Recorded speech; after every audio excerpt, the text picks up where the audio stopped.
सुबह उठते ही दी का कॉल आ गया। हाँ दी, उठ गई हूँ। हाँ बाबा, आपके आते आते मैं रेडी हो जाऊँगी।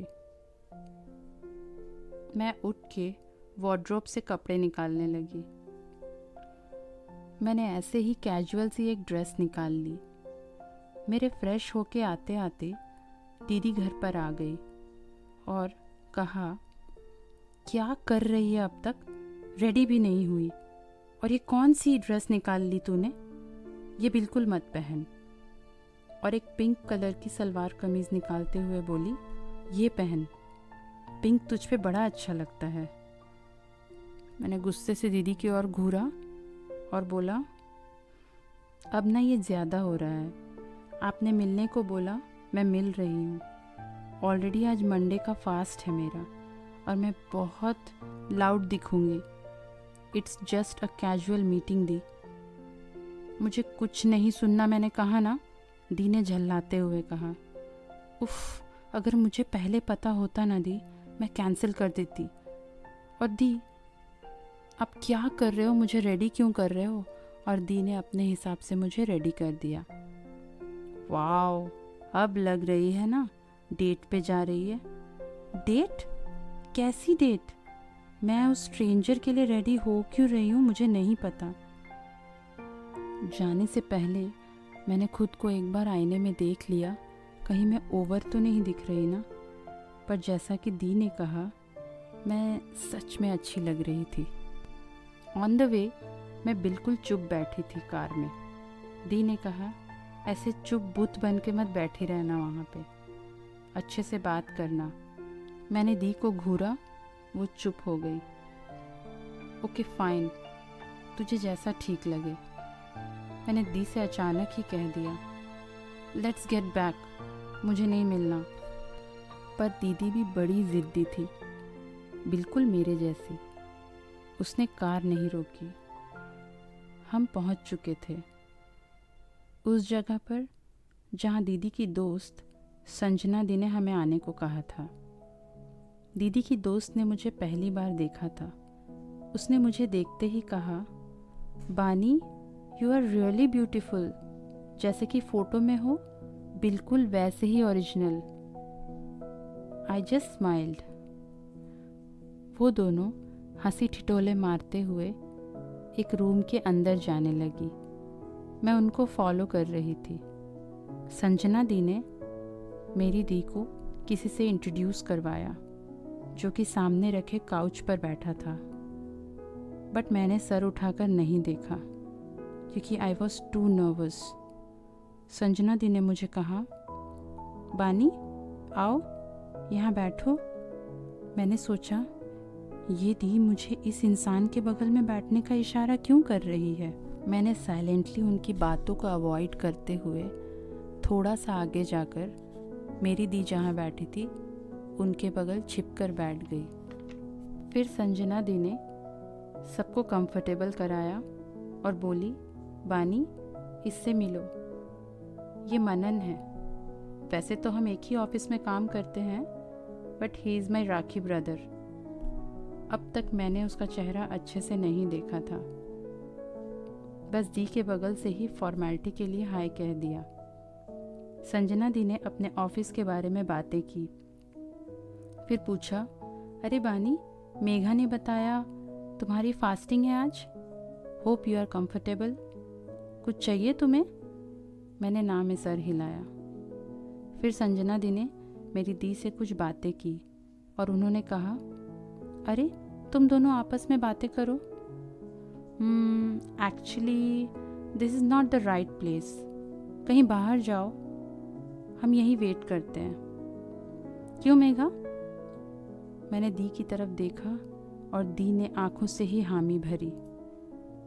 वो तुरंत उठकर खड़ा हो गया। मैंने अब तक उसके चेहरे को कंप्लीट 10 सेकंड तक नहीं देखा था, बस उसकी हाइट देख ली। लगभग 5 फीट 6 इंच का होगा। मेरे हाथ में मिठाई का डब्बा था, क्योंकि हम यहाँ आने से पहले रास्ते में एक मंदिर में दर्शन कर आए थे। संजना दी ने मिठाई का डब्बा मेरे हाथ से लेते हुए कहा, अरे हमें भी खिलाओ प्रसाद। और उन्होंने एक लड्डू खुद खाया और फिर डब्बा उस लड़के की तरफ करते हुए कहा, लो मनन, लड्डू खाओ। मैंने पहली बार उसकी आवाज़ तब सुनी जब उसने इस बात पर लड्डू उठाते हुए कहा, वैसे तो मैं लड्डू खाता नहीं, मैंने एक मूवी में देखा है लड्डू खिला के ही वशीकरण करते हैं। और उसने लड्डू खा लिया और सब हंसी ठहाका मारकर हंसने लगे। मैंने उसे पहली बार अच्छे से तब देखा जब वो बड़े चाव से लड्डू खा रहा था, बिल्कुल लड्डू गोपाल की तरह। फिर हम बाहर निकले, सबको सी ऑफ किया। संजना दी और मेरी दी ने मुझे ऑल द बेस्ट कहा कान में। इतना गुस्सा आ रहा था मुझे उन दोनों पे। एक स्ट्रेंजर जिसका नाम तक मैं नहीं जानती थी, मुझे उसके साथ एक ब्लाइंड डेट पे भेज रहे हैं। मैंने दी को धीरे से कहा, आप भी चलो ना, मैं नहीं जा रही उसके साथ। दी ने मुझे साइड में लाके कहा, देख ऑफिस में तू हर दिन काम के सिलसिले में अलग अलग लोगों से मिलती है, सबको तू नहीं जानती ना, वही सोच के ऑफिस की मीटिंग है। मैंने मन ही मन सोचा, क्या ज़बरदस्ती है यार। दी तक तो ठीक था, पर ये संजना दी को भी कुछ बोल नहीं पा रही हूँ मैं। इन सब के दौरान एक दो बार मैंने उस इंसान की ओर रैंडमली देखा था। 2 बार देखा, दोनों बार वो मुझे देख रहा था। ओ गॉड, आई होप ये मुझे रिजेक्ट कर दे, तभी ये लोग शांत होंगे, वरना इनका बस चले तो मेरी मर्जी पूछे बिना ही मुझे इस इंसान के हाथ में सौंप दे। मेरे पास ऑप्शन भी नहीं था उसके साथ ब्लाइंड डेट पे जाने के अलावा। उसने मेरे लिए कार का डोर ओपन किया। मैं बैठी। वो बोल ही रहा था सीट बेल्ट, तब तक मैंने सीट बेल्ट लगा ली। उसने कहा, कहाँ चलें? मैंने कहा, मुझे नहीं पता। ऑन द वे हम ऑलमोस्ट चुप थे। ही इनिशिएटेड द कॉन्वर्सेशन और पूछा, कहाँ चलना है? मैंने कहा, कोई ऐसी जगह जहाँ भीड़ नहीं हो, मुझे क्राउडेड प्लेसेस पसंद नहीं। Any coffee shop? और उसने नेक्स्ट मोमेंट कार को मेरी फेवरेट कॉफ़ी शॉप पे रोक दिया, जहाँ मैं अक्सर आया करती थी। उसने पूछा, वाई कॉफ़ी शॉप? मैंने कहा, because majority of coffee lovers like peace and I am one of them. This place is very peaceful, you can enjoy every sip of coffee, so a coffee shop. Impressive.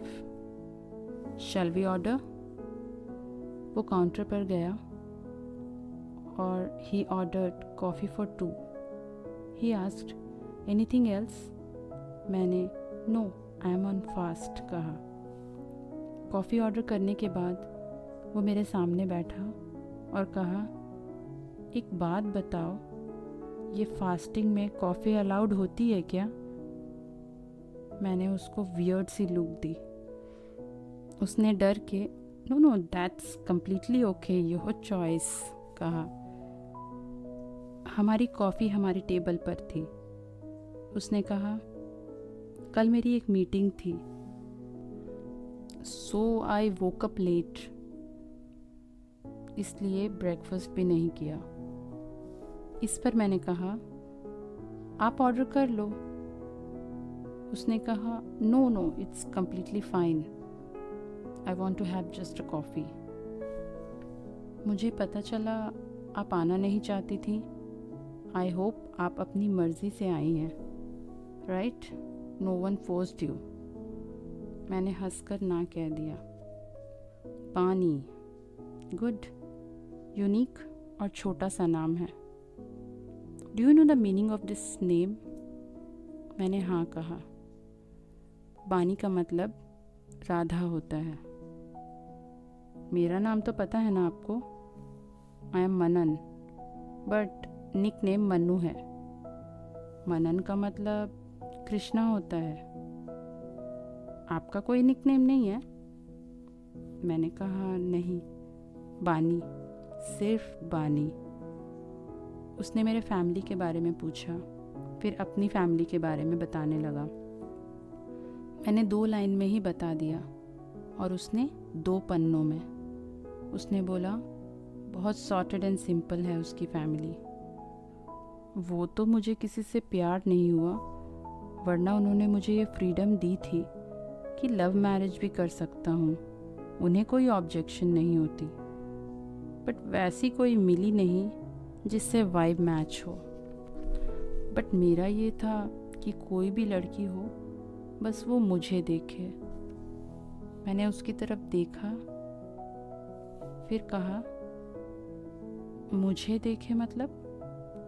मुझे देखे मतलब मुझसे प्यार करे, बाकी सब मेरी रिस्पॉन्सिबिलिटी। मैं बहुत चिल्ड बंदा हूँ, ज़्यादा टेंशन लेता नहीं। फैमिली, ऑफिस और दोस्तों के साथ मस्ती, अब तक तो यही 3 चीज़ें हैं लाइफ में। अगर आगे कुछ हुआ तो लाइफ थोड़ी तो चेंज हो जाएगी।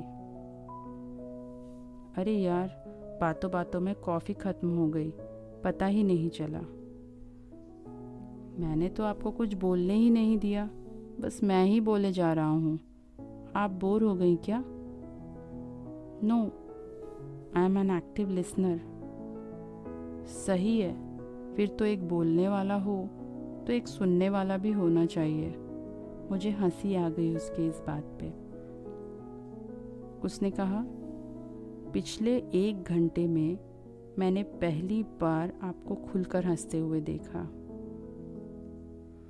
उसने जारी रखा, by the way this is the first time मैं शादी के लिए किसी से मिल रहा हूँ। सच पूछो तो पहले मैं भी अग्री नहीं था, but I think my decision was right. मैंने उसे पजल लुक दिया। एनीवे, ये बताओ कि आगे करना क्या है तुम्हें? तुम ऑलरेडी जॉब में अच्छी पोजीशन पर हो। मैंने कहा हाँ हूँ, बट मैं ऑलरेडी प्रमोशन के लिए आगे की पढ़ाई कर रही हूँ। उसने कूल, अच्छी बात है, तुम कंटिन्यू करना अपनी पढ़ाई। इन सब के बीच मैंने एक चीज़ गौर की। मैं अचानक से आपसे तुम हो चुकी थी और वो ऑलरेडी फ्यूचर प्लान्स कर रहा था। इतने में बिल पे करना था। मैंने स्कैनर लिया। उसने कहा हे इजी, मैं करता हूँ ना। उसने स्कैनर खुद की तरफ करके ऑलरेडी पे करना शुरू कर दिया। और इस बार रहने दो, अगली बार मिले तो तुम पे कर देना, इस बहाने दोबारा मिलोगी तो सही। और स्माइल कर दिया। मैंने सोचा इस इंसान के मुंह में फिल्टर्स नहीं है क्या? कुछ अंदर नहीं रखता, सब कुछ बोल देता है। मैंने कहा चलें? उसने कहा can I have your number? नहीं, अभी कॉल नहीं करूँगा, जस्ट इन केस तुम्हें यस या नो कहना हो, तुम्हारी कन्वीनियंस के लिए मांग रहा हूँ। वैसे टेक योर टाइम, और सही भी है। एक बार मिल के तुम्हारे लिए मुश्किल होगा ना कंक्लूजन पर आना, सो जस्ट चिल। हाँ, मुझे भी कोई हड़बड़ी नहीं है। और बातों ही बातों में हम पहुंच गए। मैं अपना सीट बेल्ट हटाने लगी। उसने पूछा सो क्या लगता है हम फिर मिलेंगे? मैंने कहा लेट्स सी। फिर उसने बोला हमारी कॉफ़ी डेट इतनी भी बोरिंग नहीं थी, क्यों? मैंने कहा coffee date? It was just a blind date. कहते हुए मैं कार से बाहर आ गई। उसकी कार कुछ ही दूर गई थी। मैंने अपने फ़ोन पर एक मैसेज बीप सुना। It was him. उसने hi this is Manu with a smiley भेजा। आप सुन रहे हैं a cup of differences with Sneha पल्लंटी।